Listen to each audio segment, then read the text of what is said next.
2004 తర్వాత ఎవరైతే ఉద్యోగం వచ్చిందో అపాయింట్మెంట్ అయినరో వాళ్ళందరికీ కూడా పింఛన్ కంట్రిబ్యూషన్ అని ఒక ఆ దరిద్రం స్కీమ్ అసలు అది. దానివల్ల శాలరీ నుండి డిడక్ట్ అయిన అమౌంట్ ఎక్కడ పోతుందో కూడా తెలుస్తలేదు. కాబట్టి పాత పింఛన్ ఏదైతే ఓల్డ్ పింఛన్ ఉందో అది అమలుపరచాలి ప్రభుత్వం వెంటనే. దాదాపు తెలంగాణలో అన్ని డిపార్ట్మెంట్ల ఉద్యోగుల పరిస్థితి ఇదే.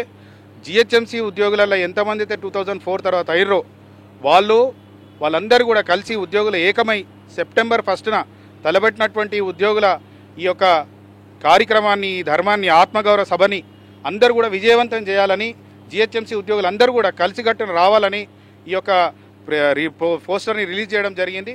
కాబట్టి జిహెచ్ఎంసీ ఉద్యోగులు తర్వాత తెలంగాణ అన్ని డిపార్ట్మెంట్ల ఉద్యోగులు ఏకమై ఒక వాయిస్ ఇచ్చి పాత పింఛన్ని అమలుపరిచేందుకు ప్రభుత్వం దృష్టికి తీసుకుపోవాలని ఈ కార్యక్రమం పెట్టినటువంటి లచ్చిరెడ్డి గారి నాయకత్వంలో జరుగుతున్నది.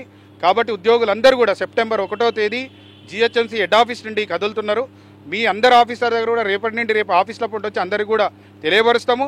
ఎవరెవరైతే ఈ యొక్క మీడియా ద్వారా చూసిన వాళ్ళు ఉన్నారో వాళ్ళందరూ కూడా అందరికీ షేర్ చేసి అందరినీ చైతన్యవంతులు చేసి సెప్టెంబర్ 1వ తేదీ మన సత్తా ఏందో చూపెట్టి ప్రభుత్వం దగ్గర మన ధర్మమైనటువంటి, న్యాయమైనటువంటి ఈ ఓల్డ్ పింఛన్ స్కీమ్ని సాధించుకోవాలని అందరు ఉద్యోగులకు కూడా ప్రార్థిస్తూ మీ అందరి గోపాల్ని.